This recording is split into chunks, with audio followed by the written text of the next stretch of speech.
আসসালামু আলাইকুম এভরিওয়ান, কেমন আছেন সবাই? আজকে মুই আপনাকে দেখাবো বরিশালের লঞ্চ ঘাট। আর এই লঞ্চ ঘাট কিন্তু অন্যান্য দেশের লগে, অন্যান্য অঞ্চলের লগে কিন্তু যোগাযোগের একটা মাধ্যম। আর এই জায়গায় এই লঞ্চ ঘাট কিন্তু বরিশাল কীর্তনখোলা নদীর তীরে অবস্থিত। আর এই যে লঞ্চ ঘাটে দেখতেছেন বিভিন্ন হকাররা কিন্তু বইয়া রয়েছে বিভিন্ন আইটেমে, বিভিন্ন জাতের খাওয়ান লইয়া। আর এই যে ছোট বড় লঞ্চগুলো দেখতে পাইতেছেন, এগুলো কিন্তু বিভিন্ন প্রতিদিন দেশের বিভিন্ন ঢাকা সহ বিভিন্ন অঞ্চলে কিন্তু ছাড়িয়ে যায়। আর এই শুধু যাত্রীরাই যায় না, এতে কিন্তু বিভিন্ন মালামালও কিন্তু এতে বহন করে।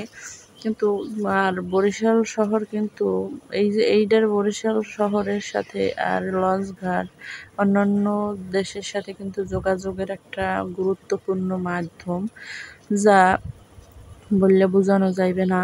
আর এই যে দেখতেই পাইতেন লঞ্চ ঘাটটা যে দেখতে পাইতেছেন, এটা কিন্তু নদী বন্দর নামে পরিচিত। আর এটা কিন্তু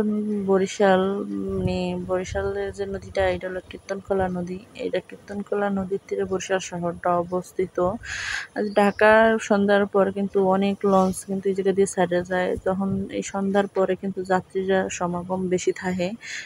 দিনের বেলা একটু কমই থাকে, কিন্তু সন্ধ্যার পরে যেহেতু বিভিন্ন কর্মস্থলে এই জায়গা দিয়ে যায় মানুষজন, তাই লঞ্চটারই বেশি বাচ্চা নেয়। অন্যান্য গাড়ির চেয়ে লঞ্চটারে বেশি বাচ্চা নেয়, যার কারণে স্বস্তিতে একটু জন্য যাইতে পারে। আর কেমন লাগছে ভিডিওটা কমেন্টে অবশ্যই বললে যাইবেন।